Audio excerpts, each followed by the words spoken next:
공소장 전문 공개합니다. 라는 첫 번째 주제 보이실 겁니다. 추미애 법무부 장관이 이번에 이 청와대 선거 개입 사건에 대해서 13명이 이제 불구속 기소가 됐는데 그 공소장을 공개하지 않겠습니다. 국회에 안 준 거잖아요. 사실상 비공개한 것이죠. 71페이지짜리 3페이지만 줬으니까. 자, 공소장 전문 공개합니다. 오늘 동아일보가 추미애 장관은 비공개 결정을 내렸지만 동아일보의 취재를 막을 수는 없었습니다. 오늘 동아일보가 이 공소장 71페이지를 전문을 다 공개했습니다. 71페이지. 굉장히 방대하죠. 어떠한 내용이 담겨 있었을까요? 추미애 장관은 어떤 내용이 담겨 있었길래 비공개 결정을 내렸던 걸까요? 하나하나 살펴드리죠. 자, 김 기자, 먼저 오늘 동아일보가 이 지면을 통해서 공소장 전문 공개 사실을 알렸죠?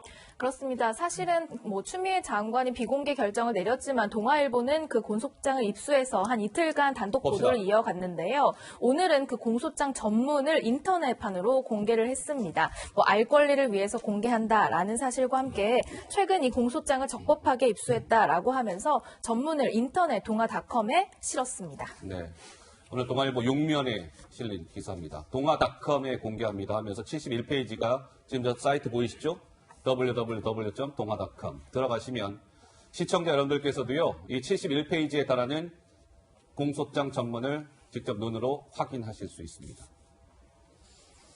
자, 어쨌든 그러면 공소장 안에는 어떠한 내용이 담겨 있었을까 많이들 궁금하시죠? 오늘 정치데스크가 하나하나 그 궁금증을 풀어드리겠습니다. 먼저 영상 하나 준비되어 있습니다. 만나보시죠. 지금 가장 하고 싶은 일은요? 우리 송철호 의원님의 당선을 정말 참 고맙죠. 송철호 변호사님은 거기에 이제 호응해서 나서서 지금까지 무려 6번 그렇게 낙선하면서 정말로 바보 노무현보다 더 바보 송철호 그렇게 이제 그러고 계신 거죠. 노무현 문재인과 함께 이곳 울산의 노동정치 서민 약자들과 눈물 흘렸던 송철호를 울산시장으로 뽑아서 당선증 들고 저 주민을 웃게 해주시겠습니까? 내일 6월 24일 울산이 바뀝니다. 울산을 힘이 주시기 바랍니다. 힘이 주셔서 이겨도 됩니까? 네, 선도장 찍습니다. 카피합니다. 자, 공소장 앞머리에는 이런 문구가 등장합니다. 제가 공소장에 있는 문장을 그대로 한번 읽어드리겠습니다. 송철호 공직 경험이 일천해 민주당 당내 경선 통과조차도 장담하기 어려운 상황이었다라고 공소장에 적시했습니다. 그러면서 특히 피고인 송철호는 더불어민주당과 청와대의 지원을 이끌어내 김기현을 무능한 토착비리 세력이자 적폐청산 대상이라는 점을 유권자들에게 적극 홍보하는 등의 구체적 전략을 수립했다. 이게 공소장 앞머리에 등장하는 문장입니다. 정 의원님, 이게 시사하는 바가 어떤 겁니까? 그러니까 이 사건이 처음부터 송철호 시장 측에서 상대 후보를 토착비리, 거의 지역 적폐로 몰아가지고 타깃을 잡고 기본적으로 그 프레임을 가지고 선거를 승리하기 위해서 경찰과 청와대를 같이 움직여지는. 그러니까 제가 봤을 때 처음에 왜 이렇게 추미애 장관이 공소장 공개를 두려워했는지가 공소장을 읽어보면 적나라하게 나옵니다. 정 의원님 다 보셨어요? 예, 다 읽어봤는데 일단 느낌이 달라요. 느낌이 다르다? 그러니까 막연하게 무슨 검찰이 일방적인 주장을 하는 게 아니고 대부분 자료와 그리고 진술의 내용들이 나옵니다. 그래서 제가 봤을 때는 특히나 이 문제가 결국은 청와대의 민정수석실, 정책실 이런 등등이 총동원돼가지고 진행된 것을 적나라하게 보여주는 공소장이기 때문에 추미애 장관은 결국은 이 공소장부터 공개하면 안 된다 이렇게 나왔던 거죠. 자, 그러면 일단 앞에 이제 공소장 앞머리에 등장하는 걸 짚어드렸고 시청자 여러분이 이런 거잖아요. 그러니까 이런 거죠. 뭐냐면 송철호 당시 이제 민주당 후보의 유력 경쟁 상대는 누구였습니까? 당시의 시장이었던 김기현 시장 아니었어요? 김 시장은 또 한 번 울산시장을 하기 위해서 한국당으로부터 울산시장 자유한국당 후보로 공천을 받았고 그 송철호 당시 후보가 이 상대 후보인 김기현을 주저앉히기 위해서 얼마나 치밀하게 움직였는지가 공소장에 적나라하게 드러나 있습니다. 김 기자의 설명이 이어지겠습니다. 당시 김기현 울산시장의 공약 중에는 산재 모병원 설립이라는 공약이 있었습니다. 이걸 위해서 많이 추진을 해왔는데 2017년 10월 11일에 송철호 그 시장과 또 송병기 부시장 등이 청와대 관계자와 만나게 됩니다. 삼청동 인근에서 식당에서 식사를 하면서 이 김기현 시장의 공약인 산재모 병원의 예비 타당성 조사가 진행되는 것과 관련해서 좀 물어봐요. 그러니까 청와대 관계자가 이게 조금 통과가 못할 것 같다라는 정보도 주고 빨리 발표를 하려고 한다 이렇게 정보를 주니까 이것을 그러면 발표를 선거 직전으로 좀 미뤄줄 것을 부탁하게 됩니다. 여기에 청와대 행정관은 이 부탁을 수락하게 되고요. 그래서 결국에는 기획재정부가 선거 직전인 2018년 5월 24일에 산재모병원 예비타당성 불합격 발표를 하게 됩니다. 그러니까 김기현 시장으로서는 본인에게 좀 불리한 내용이 선거 직전에 발표가 되게 된 결과를 가져왔고요. 검찰은 이것을 김기현의 낙선을 위해서 조직적으로 선거 임박한 시점에 이걸 발표하도록 손쓴 것 아니냐 이렇게 보고 있습니다. 자, 선거 직전에 발표된 이런 내용을 가지고 송철호 후보는 당시 김기현 후보를 토론회에서 압박하기도 합니다. 그 모습이 영상으로 준비되어 있습니다. 네, 박근혜 대통령이 우리 울산에 대해서 공약한 것 중에 산재 모병원 설립, 또한 외곽순환도로 건설 등이 있었습니다. 맞죠? 네, 그렇습니다. 이것 모두 또 김기현 후보도 하겠다고 했죠? 그렇습니다. 그런데 하나도 이루지 못했고 실패한 건 맞죠? 그렇지 않습니다. 내가 보건대는 아무런 지금까지 진전이 없는 것은 사실이고요. 국회의원 3번하고 시장 1번 하면서도 이런 중요한 대통령 공약 사업도 제대로 하나도 이뤄내지 못하고 있습니다. 그러니까요. 아까 김 기자가 설명을 했습니다만 김기현 당시 시장의 주력 공약 중에 하나가 산재 모병원 설립이었어요. 그렇잖아요. 그러면 보세요. 그 전에 다 청와대 쪽하고 송철호 시장 측하고 어떻게 보면 다 입을 맞췄고, 자, 저 김기현의 주요 공약 산재 모병원, 그거 선거 좀 임박해서 예타 불합격했다라는 것을 선거 임박해서 좀 발표하면 안 되겠느냐. 입을 맞췄고, 실제로 기재부가 2018년 5월 24일 날, 자, 김기현의 주요 공약인 산재 모병원 예타에서 합격했다? No! 불합격했다 발표한 거예요. 2018년 5월 24일이면 6.13 지방선거 며칠 전입니까? 6월 13일이니까 선거가 20일 전이었겠죠? 20일 전에 김기현 당신 공약은 안 되는 거야. 이렇게 발표했다는 거예요. 근데 그것을 사전에 송철호 측과 청와대 측과 다 입을 맞춘 것 아니냐. 이게 검찰의 판단인 것이고 그 정황이 공소장에 그대로 적시가 되어 있었던 것이죠. 하 국장 어떻게 보세요? 그러니까 이제 사실 이게 청와대의 하명 수사잖아요. 그러니까 없는 비리까지도 만들어서 한 게 이제 가장 기본 핵심인데 그뿐만 아니고 이번 같은 경우는 이제 공약 아닙니까? 공약인데 그게 바로 산재모 병원이라고 하는 건 울산에서 여야를 불문하고 모두 전체 지역 울산 시민의 어떤 그 수건 사업이거든요. 그래서 김기현 당시에 이제 울산시장도 그거를 그 전에 공약도 했었고 그걸로 당선됐었고 그래서 그걸 추진을 해왔었는데 선거 7개월 전에 이미 정부에서는 이게 타당성이 없다. 그게 17년 10월 11일입니다. 그러니까 한 7개월 전 되는 거죠. 2018년 6월 13일 날 선거가 있었으니까. 그런데 이제 그거를 미리 7개월에 발표하면 유권자들이 잊어버릴 수 있잖아요. 이게 실패가 됐다 하는 걸 잊어버릴 수 있잖아요. 그러니까 그걸 찾아갑니다. 바로 송철호 변호사가 찾아가가지고 장완석 행정관한테 가가지고 이거 좀 선거 임박해서 좀 발표해주면 안 되겠느냐. 그래서 장완석 행정관이 이걸 보고를 합니다. 그러니까 한병도 정무수석과 이진석 비서관이 서로 합의를 해가지고 그러면 이거를 선거를 앞두고 예타 통과하지 못한 거를 발표를 하자. 그래서 결국은 바로 선거 20일 전에 발표를 하게 된다는 겁니다. 그러니까 이런 것까지 이렇게 아주 치밀하게 해줬다고 하는 것이 이번 공소장에 자세히 적시가 되게 된 것입니다. 그러면 그 그래픽 한번 좀 넘겨주세요. 우리 하국장께서 잠깐 말씀을 주셨습니다만 이게 굉장히 이제 하국장께서도 이게 굉장히 치밀했다라는 말씀을 주셨는데 이런 또 과정을 거칩니다. 추미애가 감춘 공소장 속 기재부의 수상한 결론, 그러니까 5월 24일 날 그 김기현의 그 산재 모병원 탈락 사실이 발표가 되는데 그 발표되기 열흘 전 2018년 5월 14일로 저와 함께 가보시죠. 무슨 일이 있었냐. 한병도 당시 정무석과 이진석 당시 사회정책 비서관이 지방선거 앞두고 그 예타 결과 발표하기로 딱 이때 이제 최종 딱 결정을 하는 거예요. 그리고 나서 장완석 행정관이 기재부에 지시를 합니다. 예타 탈락 사실 있잖아. 그 김기현 예타 탈락 발표 그거 하세요. 장완석 행정관이 기재부에 지시를 했고 실제로 6.13 지방선거 20일 전인 2018년 5월 24일 김기현 산재 모병원 예탁 불합격 기재부 발표가 나오는 것이죠. 우리 장 변호사 보시기에는 어떻습니까? 일단 여기서 산재모 병원이 이 울산에서는 바로 이제 뭐 이 선거 국면과 관련해 가지고 제기됐던 정책이 아닙니다. 이미 계속해서 예비 타당성 그 결과를 적합하지 않다라고 판단을 받았는데 그게 문재인 정권 들어서가 아니라 박근혜 정부 때도 예비 타당성을 몇 차례 통과하지 못했습니다. 그래서 마치 어떤 정권의 입맛 때문에 재정부나 다른 뭐 정부 유관 기관에서 이런 판단을 내린 건 1차적으로 사실관계가 아니고요.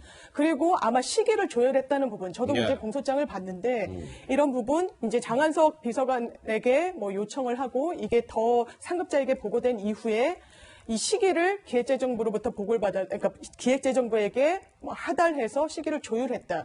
이게 다 아마 이 관련자들의 진술이 있을 걸로 보입니다. 지금 이제 공소장은 사실 판결문이 아니잖아요. 이 혐의를 받고 있다라는 부분인데 이 부분이 사실상 관련자들의 진술에 의존하고 있는 부분들이 있어서 송철호 시장 같은 경우에는 본인과 이제 관계가 틀어져서 검찰에 대단히 본인에게 적대적으로 진술을 했다라는 이제 주장도 내놓고 있기 때문에 이 공소 사실이 얼마나 유지될지는 사실 좀 지켜봐야 되는 구멍이 있는 거는 사실 좀 있지 않나 이런 생각합니다. 제가 주목해서 보는 거는 이런 점입니다. 만약에 이 공소장의 내용들이 유죄로 판명이 된다고 그런다면 기본적으로 송철호 후보는 균형발전 비서관 선임 행정관한테 요청을 하고 이분은 정무수석실에 요청을 하고 정무수석실은 다시 사회정책 비서관실을 얘기를 하고 그래서 기재부에 통보하라고 얘기를 하고 그러면 이렇게 모든 여러 개의 부서가 조직적으로 움직였다라고 한다면 누군가는 그 윗선에서 이런 기획들을 하고 실행해도 좋다. 라고 보고를 받고 오케이 사인을 받았기 때문에 가능한 측면이라는 거예요. 그 윗선이라는 게 그럼 누굽니까? 어떻게 짐작이 되세요? 저는 최소한 지금 아직 조사가 안 된 임종석 실장에 대해서 이 문제에 대해서 얘기를 들어야 됩니다. 이게 지금 보면 뭐 민정수석실, 그 정책실 이런 데 다 얽혀져 있는 거예요. 알겠습니다. 그래서 이거는 간단치 않습니다. 물론 이게 이제 오늘 동아일보가 71페이지 공소장을 공개를 했는데 말 그대로 이제 검찰의 공소장인 것이고 이게 뭐 다 지금 유죄다, 이게 다 팩트다라고는 할 수는 없어요. 왜? 일단 재판이라는 과정이 남아 있기 때문에 현재까지는 검찰의 판단이 이러한 것이다 라는 걸 전제하고 이 방송을 시청해 주시면 좋을 것 같습니다. 자, 황운하 당시 울산청장 얘기로 넘어갑니다. 김 기자, 이 황운하 청장의 뭐랄까요, 이 경찰관들한테 지시한 게 상당히 노골적이었다, 무슨 얘기예요? 그러니까 송철호 시장이 황운하 청장을 직접 만나서 뭔가 상대 후보인 김기현 시장의 수사를 청탁했다라는 내용까지 전달을 해드렸잖아요. 2017년 9월에 만찬 자리에서 이런 김기현 시장에 대한 수사를 좀 적극적이고 집중적으로 해달라라는 부탁을 받게 됩니다. 그랬죠. 그런 부탁을 받은 황 전 청장은 이후 수사팀에게 어떤 지시를 했는지 공소장에 나와 있는데요.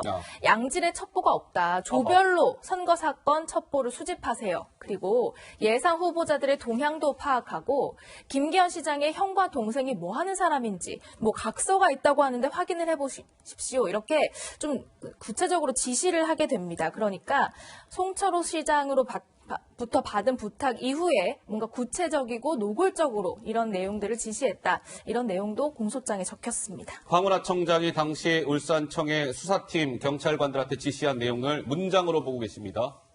이것은 어떤 추측이나 이런 관측이 아닌 거예요. 실제 황운하 당시 울산청장 입에서 나온 그 워딩이 공소장에 실제로 담겨 있는 거죠. 이뿐만이 아니었습니다. 그래픽 넘겨주시죠.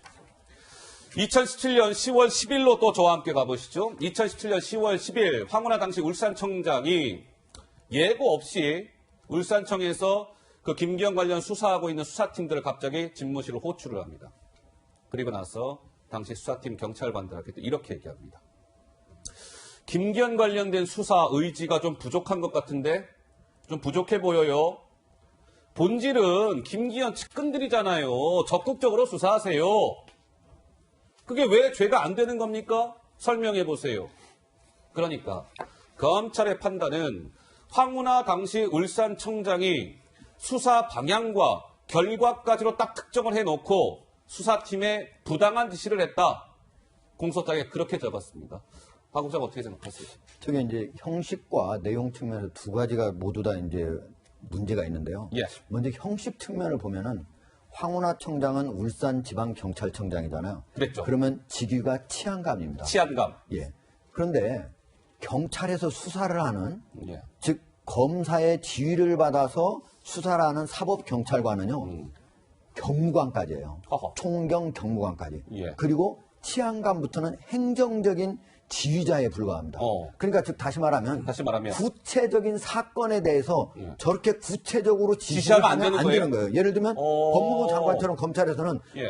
선거 사범들을 철저히 단속하라 이렇게 일반적인 지시를 내릴 수 있지만 구체적인 사건 가져와봐 너. 그래가지고 이거는 왜 이 사람 조사 안 했어? 이거 증거 있는데 왜 이렇게 기소를 안 하려고 해? 송치를 안 하려고 이렇게 하면은 안 된다는 겁니다. 형식적으로도 틀렸고요. 또 하나는 세 가지를 그때 얘기를 했었던 건데 하나는 쪼개기 정치자금 후원 사건이었고요. 이게 6년 전 사건입니다. 예. 그러니까 그 진흥수사팀장이 뭐라면 이거 이미 6년 전 사건이고 너무 시간이 많이 흘렀고 예. 얘기가 안 돼서 끝난 사건입니다. 얘기를 하고요. 황운하 청장한테? 예. 그다음에 박기성 이제 거기 비서실장입니다. 거기에 비리와 관련해서는 이거 진정이 나왔는데 검찰에서 이미 보고했는데 종결 처리한 거다. 이거 이미 종결 다 얘기한 데서 두 가지 사건은 다 종결 처리가 이루어진 거다라고 얘기를 합니다. 그러니까 그 얘기를 듣고 쭉 그 수사 기록을 보다가 어디서 다른 데를 듣고 30억 용역 계약서 이게 바로 김기현 시장의 형과 동생이 연루된 사건입니다. 그거 있는데 왜 그거는 수사를 안 했느냐 해가지고 그거를 보고 안 했다고 해서 이제 인사 좌천을 시키는 거거든요. 좌천까지 시켜요? 그렇죠. 그러고 이게 이제 그 다음에 청와대에서 그의 말에 하명 수사가 오고 이게 수사가 되는 건데 이런 과정을 보면은 이게 이미 울산지방경찰청에서 일선 수사부서에서는 이미 수사를 다 하고 이게 검찰에도 보고하고 이거를 알겠습니다. 의유를 해가지고 처벌을 하기에는 어렵다라고 판단을 한 걸 뒤늦게 황운하 청장이 와서 다시 억지로 수사를 하게 만든 과정이 이번 공소장에 자세히 쓰여 있습니다. 자, 시청자 여러분들께서 그랬어? 그 황운하 당시 울산청장이 그랬단 말이야? 지금 이제 보신 겁니다. 그렇죠? 물론 검찰의 판단인 거예요. 아직 재판은 진행돼야 됩니다. 그럼 이러했던 황운하 당시 울산청장인데 김 기자, 민주당에서는 어떻게 바라보고 있죠? 이 황운하 청장을? 일단 황운하 전 청장이 국회의원이 되고 싶다고 이번 총선에 출마를 선언했잖아요. 그래서 민주당은 후보 이제 검증위에서 여러 가지로 이제 검증을 해봤는데 출마하기에 적격하다라는 판정을 내렸습니다. 진성준 검증위원회에서는 황운하 소명이 납득이 되고 이해가 되기 때문에 적격 판정을 내렸다라고 하는데 일각에서는 비판이 나오고 있는데요. 민주당 이름을 달고 출마길을 열어준 것이다. 뭔가 하명 수사를 해준 대가, 보은성 좋지 않느냐라는 의혹조차 받고 있습니다. 최근 황운하 청장의 언론 인터뷰 영상이 하나 준비되어 있습니다. 보고 오시죠. 월급 선물은 어떤 의미로 받으시는 거죠? 검찰과 질긴 악연의 본격적인 출발점이었던 것 같아요. 검찰과 악연이 오늘날 검찰의 묻지마 기소까지 연결된 것 같아요. 그러니까 저를 응원하는 뜻으로 고래고기를 저한테 선물 줄 수는 없으니까 고래밥을 주면서 힘내라. 교회는 어느 정도로 목표라고 보십니까? 겸손한 자세로 열심히 한다면 50% 이상의 득표는 하지 않을까 이렇게 생각합니다. 자, 황운하 청장의 목소리를 듣고 왔습니다. 최근 중앙일보랑 인터뷰한 장면을 보고 오셨는데 우리 장윤미 변호사께서 보시기에는 자 어쨌든 검찰의 판단은 황운하 당시 울산청장이 수사팀 관계자들한테 매우 부당한 지시를 했다는 게 검찰의 판단인데 민주당에서는 오케이 민주당 간판으로 총선 출마하는 거 오케이 적격 판정을 줬단 말이에요. 타당한 겁니까? 저는 현직 지금 황운하 지금도 공무원 지위를 유지하고 있다는 점에서 이게 상당히 좀 민주당에서 적격 판정을 내린 거는 부적절하다는 생각이 좀 듭니다. 왜냐하면 객관적으로 봤을 때 뭔가 대단히 오해를 사도록 이런 이제 거를 오해를 자초할 필요는 없다라고 생각하는데 다만 검찰이 어떻게 기소를 했습니까? 13명을 한꺼번에 황운하 씨 같은 경우에는 한 번도 부르지 않았습니다. 검찰에. 소환 없이? 예, 그러니까 소환을 했지만 본인이 응하지 않았다는 게 검찰의 이제 해명이긴 하지만 그렇다면 뭐 영장을 발부해서 인신을 확보해서 충분히 수사할 수 있었고 정말 당사자인 피의자 진술 없이 기소를 하면서 이 부분에 대해서 누가 납득할 수 있겠습니까? 아마 이 피의자로 신분이 이제 피고인으로 변경이 됐는데 본인이 계속 항변을 할 것이고 검찰이 이 수순을 가져가는 데 있어서 좀 무리하게 기소를 했다는 측면 때문에 오히려 본인에게 해명할 기회를 더 준 거 아닌가 이런 생각 듭니다. 예. 제가 이 부분과 관련해서 황운하 청장이 만약에 김기현 시장 또는 아니면 그 측근 인사들의 비리가 있어서 수사를 정당하게 했다면 왜 이렇게 했을까를 황운하 청장이 스스로 해명을 해야 된다고 봐요. 예. 첫 번째 뭐냐면요. 이 수사를 하면서 김기현 시장이 피의자로 올라가야 되는데 전산 명단에서 경찰청 수사 전단 명단에서 김기현 시장 이름을 아예 삭제합니다. 어허. 김기현이 수사대상에 올랐다고 하는 걸 아예 다른 데가 모르게 한 거죠. 예. 두 번째는요. 거기에서 수사를 받는 김기현의 선거 캠프 특별보좌관 윤모 씨가 있었는데 이 사람을 조사하고 이 사람을 뭐라고 하느냐. 김철수라고 가명으로 조서를 꾸밉니다. 그러니까 2인분 조서를 만든 거예요? 어떻게 보면? 사람은 하나인데? 다른 사람, 그렇죠. 그러니까. 한 사람인데 다른 사람 이름으로. 그 다음에 예. 또 송병기 부시장은 김형수라고 가명으로 또 봤습니다. 아이고요. 그리고 이거를 하면서 처음에 2017년에 다 수사해서 동결됐잖아요. 그러니까 다시 하면서 뭐라고 하냐면 2018년 1월 5일에 다시 고발이 들어와가지고 새롭게 수사한 것처럼 또 꾸밉니다. 아이고야. 그렇다면 왜 이렇게 꾸미겠습니까? 왜 그랬을까요? 정당하게 했다면 그냥 정당하게 그냥 하면 되잖아요. 그 이름 그대로 하면 되는데 저는 이거는 황운하 청장이 적어도 해명을 해야 된다고 봅니다. 예, 자 황운하 청장 얘기를 지금 하고 있는데 시청자 여러분들 혹시 기억들 하시는지요? 6.13 지방선거는 2018년 6월 13일 날 있었고 선거 임박했던 2018년 3월 16일에 무슨 일이 있었냐? 경찰이 울산시청 압수수색을 들어갑니다. 2018년 3월 16일. 근데 그날이 공교롭게도 김기현 당시 울산시장이 자유한국당 울산시장 후보로 공천이 확정된 날이었어요. 그날 경찰이 울산시청 들어간 거예요. 압수수색하려고. 그러면 2018년 3월 16일을 딱 기준점으로 놓고 비포 애프터를 한번 볼게요. 김 기자 설명 들어가 보죠. 검찰은요, 이번 공소장에서 그 말씀하신 그 압수수색 당일, 공천 그 후보자로 확정된 그 당일, 이 전후로 여론이 뒤바뀌었다 이렇게 판단해서 적시하고 있습니다. 네. 검찰의 판단으로 이제 공소장에 적시한 여론조사 결과 2개를 써놨는데요. 일단 압수수색 전인 2월 5일 결과 발표를 보면 김기현 시장이 40%, 송철호 후보자가 19.3%를 기록하고 있었습니다. 좀 많이 뒤처지는 그런 결과인데 그렇죠. 압수수색이 진행되고 나서 이후에 4월 17일 결과를 보게 되면 29.1로 줄어들고요. 송철호 후보자는 41.6%로 훌쩍 뛰게 되는 겁니다. 그러니까 압수수색, 뭔가 강제 수사가 이루어지고 있다는 사실이 알려진 이후에 여론조사가 두 사람 간의 수치가 좀 뒤바뀌어서 나타난 것 아니냐, 이런 얘기를 검찰이 공소장에 적시했습니다. 이게요, 시청자 여러분, 저희가 임의로 이 여론조사를 뭐 이렇게 찾아갖고 준비한 게 아닙니다. 검찰이 공소장에 이 여론조사 이 수치를 그대로 공소장에 적었어요. 여론조사 2월달 거는 이랬는데 뭐 이런 지금 막 작업들이 진행되고 나서 이 4월달 조사 보면 뒤집혔다. 이게 검찰이 공소장에 여론조사 수치를 직접 적은 거예요. 이 여론의 뒤바뀜, 정 의원님 우연이었을까요? 그러니까 지금 2월 5일 시점에서 사실은 민주당 후보의 지지율을 다 합쳐도 김기현 그 당시 그 울산시장하고 한 10% 가까운 격차가 벌어집니다. 여기는 지금 이제 송철호 후보 것만 나와 있습니다만 나머지 뭐 그 뭐 신모 후보다든지 신규명? 예, 예. 이런 분들을 다 합쳐도 차이가 벌어지는데 왜 이렇게 뒤바뀌게 되냐면 예. 압수수색이라는 것도 충격적입니다만 사실은 그 압수수색을 전후해가지고 지역 언론에는 마치 비리가 확정적인 것처럼 대규모로 보도가 이루어져요. 아, 지역 언론에서? 그래서 결국은 김기현이라는 사람은 당선돼도 문제가 생길 것이다 라는 식으로 사실상 그런 이미지를 전파하게 된다는 거죠. 네거티브. 그러는 과정 속에서 결국은 그러면 유권자 입장에서 봤을 때 내가 지지하는 후보가 뭔가 사고가 날 가능성이 있다 그러면 내가 적극적인 지지 의사를 처리하게 되잖아요. 그렇겠죠. 반대로 반대쪽 후보는 이번에는 될 수 있겠구나라고 해서 지지자들이 결집하게 되잖아요.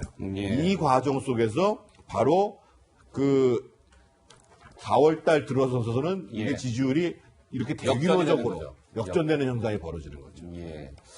그러면 이제 시청자 여러분, 아까 이제 황운하 당시 울산청장이 2017년 9월 20일 송초로 울산시장과 저녁 만찬을 한 이후에 뭐 수사팀한테 이렇게 막 지시했다 쭉 짚어드렸잖아요. 그럼 황운하 청장이 어쨌든 이제 청와대의 그 명을 받고 열심히 이제 수사를 했는데 부당하게 이제 수사한 것이죠. 검찰의 판단은. 근데 그 수사 상황이 김민지 기자 청와대에 몇 차례 보고가 됐다고요? 총 18번 보고가 됐다 이렇게 검찰은 판단하고 있습니다. 그러니까 이제 그 이른바 하명 수사를 하고 난 그런 수사 상황들을 청와대에 18차례 경찰이 보고했다는 내용인데요. 이 보고를 당시 조국 민정수석도 최소 15번 보고를 받았다는 게 최소. 검찰의 판단입니다. 예. 그리고요, 중요한 건 좀 수사 기밀 같은 것들도 구체적으로 청와대에 보고했다 이런 내용인데 2018년 3월 16일 말씀하신 그날 울산시청 압수수색 관련해서는 그 직전에 압수수색 예정이다라는 내용까지 보고가 되고 수사 기밀에 해당하는 내용 구체적 수사 상황까지 지속적으로 청와대에 보고했다 이렇게 검찰은 판단하고 있습니다. 하지만 노영민 대통령 비서실장은 지난해 국회에 나와서 대부분 지방선거 이후에 보고를 받았다라고 했는데 이것도 검찰의 설명과는 다르기 때문에 좀 거짓 해명 논란까지 벌어지고 있습니다. 그러니까 시청자 여러분, 이 그래픽에서 맨 위에 있는 박스와 노영민 맨 밑에 있는 노영민 대통령 비서실장의 발언이 담긴 박스만 일단 좀 봐주세요. 자, 검찰의 판단은 청와대가 김기현 관련 수사 기밀을 지방선거 후에 선거 6.13 선거 전에 18차례 경찰로부터 보고를 받았다는 거예요. 검찰의 판단은. 근데 노영민 대통령 비서실장은 국회에 나와서 그때 뭐라고 했습니까? 대부분 지방선거 전에 지방선거 이후에 보고받았다라고 얘기했어요. 영상 자료도 있습니다. 저희도 몇 차례 전해드렸죠. 그러면 검찰의 수사가 엉터리로 됐든지 노영민 대통령 비서실장이 뭐 거짓말을 하고 있든지 뭐 둘 중에 하나일 것 같은데 우리 하 국장은 어떻게 보세요? 뭐 이미 검찰에서 이제 수사를 해가지고 그것도 몇 달간 수사를 해서 나온 거기 때문에 저는 저거는 이제 노영민 비서실장한테 왜 그렇게 대답을 했는데 어떤 근거로 했는지 물어봐야 된다고 생각을 하는데 이 청와대에 보고한 경찰의 내용을 보면요 다른 거하고 특이한 점이 있는데 보통 우리가 보고를 기관간 보고를 하잖아요. 그러면은 이런 게 수사 같은 경우는 피의자가 누구고 주요 혐의는 뭐고 어떻게 한다 하는 걸 간단하게 쓰게 돼 있어요. 예. 근데 여기에는 어떻게 되냐. 수사의 진행 경과뿐만 아니고 피의자들이 구체적으로 와서 어떻게 진술했는지 또 다 썼습니다.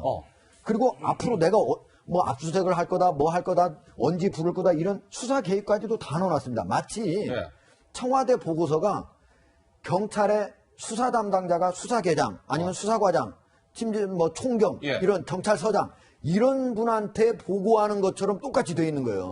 그러니까 이렇게 돼 있다고 하는 거는 적어도 청와대에서 보고를 받을 때 야 처음에 가져왔을 때 왜 이렇게 보고가 좀 부실하냐 더 자세히 하라 이런 얘기가 있으니까 이렇게 보고할 수밖에 없는 거예요.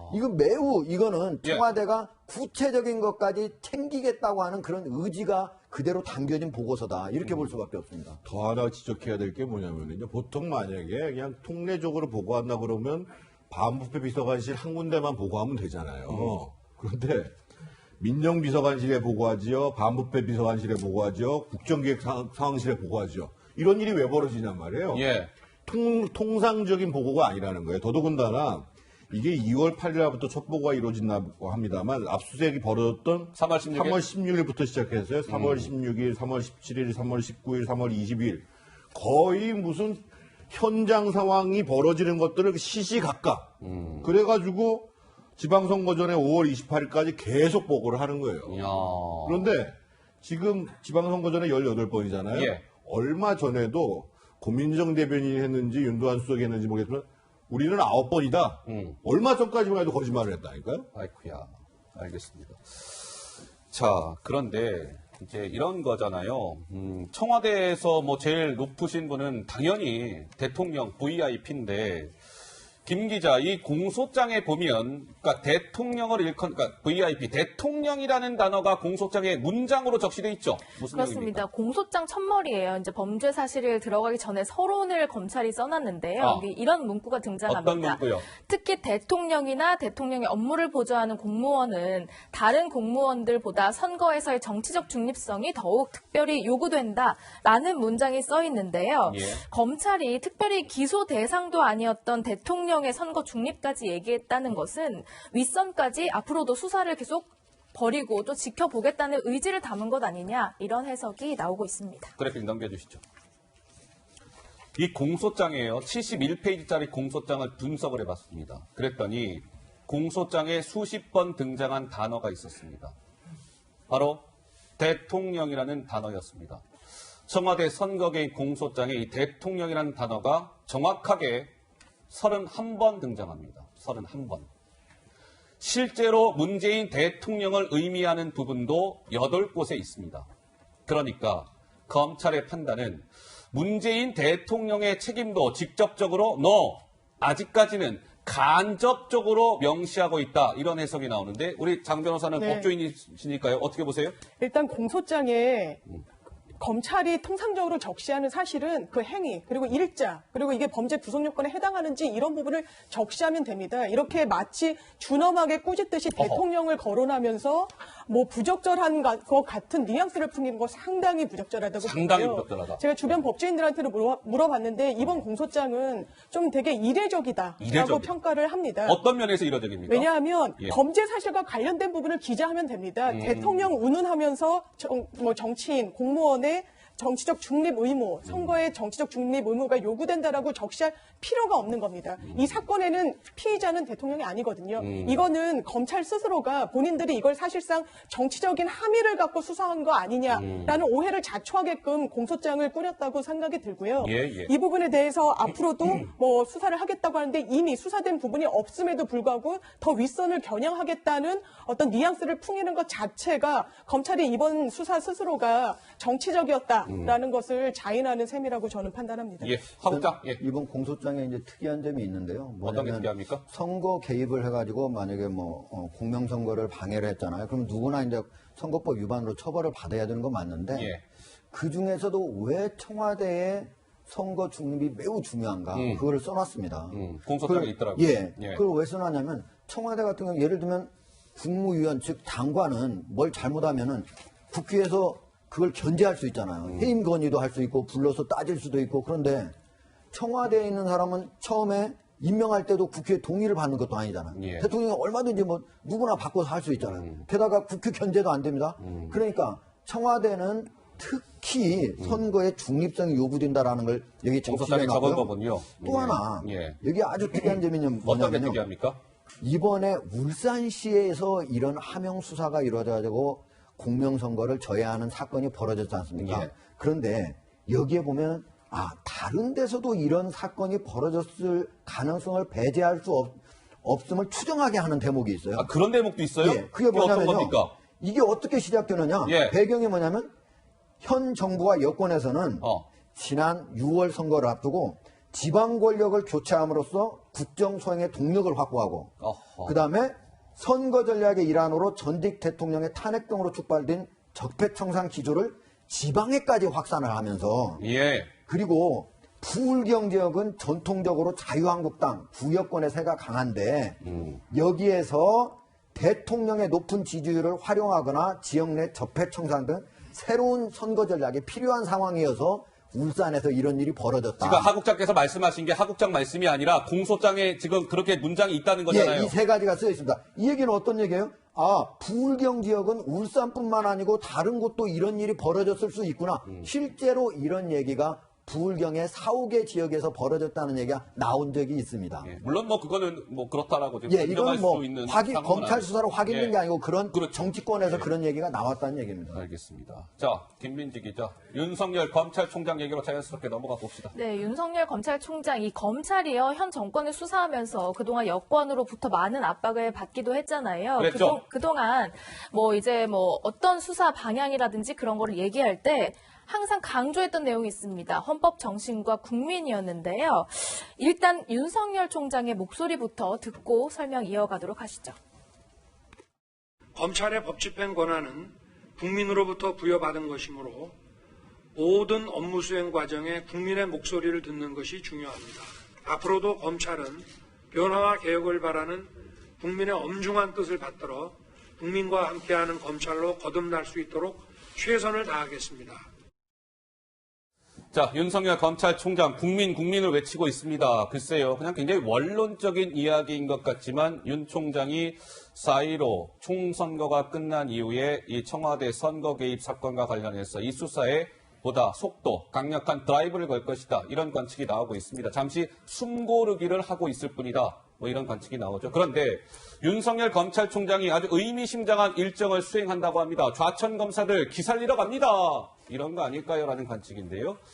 윤 총장이 취임한 이후에 처음으로요, 지방검찰청을 쭉 그 지역별로 격려 방문을 한답니다. 첫 방문이 언제냐면 13일 날 스타트를 끊거든요. 그 일정. 근데 저 가는 장소가 아주 의미심장한 거예요. 저 스타트를 딱 끊는데 서울 고등검찰청이랑 부산지방검찰청을 간답니다. 부산 고등검찰청하고. 부산 고등검찰청에 누가 있어요? 이번에 좌천된 대검 반부패 강력부장하다가 저 부산으로 지금 갔잖아요. 부산고검의 차장검사로 좌천된 한동훈 검사장이 근무하고 있어요. 부산지방검찰청에 누가 있습니까? 신자용 검사장이 있는데 신자용 검사장은 서울중앙지검 1차장으로 있다가 좌천돼서 지금 부산으로 가는 거란 말이에요. 부산 동부지청장으로. 그러니까 거길 또 간다는 거예요. 그래서 법조계에서는 윤석열 검찰총장이 좌천 검사들을 만나서 위로할 것이다. 이번 이 일정이 아주 의미심장하다. 이런 관측이 나왔습니다. 자, 공소장 얘기해봤습니다. 장시간 공소장 얘기를 해드렸는데 시청자 여러분들은 어떠한 판단들을 하셨는지요? 어쨌든 다시 한번 제가 말씀드리지만 이것은 검찰의 판단입니다. 이제 향후 재판이 진행될 것이고 재판 결과에 따라 이제 뭐 이게 유죄인지 무죄인지 아마 다툼이 아주 치열해질 것 같습니다. 자, 저희가 준비한 다음 주제로 이제 넘어가겠습니다. 이번 주제 역시 화면으로 준비되어 있습니다. 만나보시죠.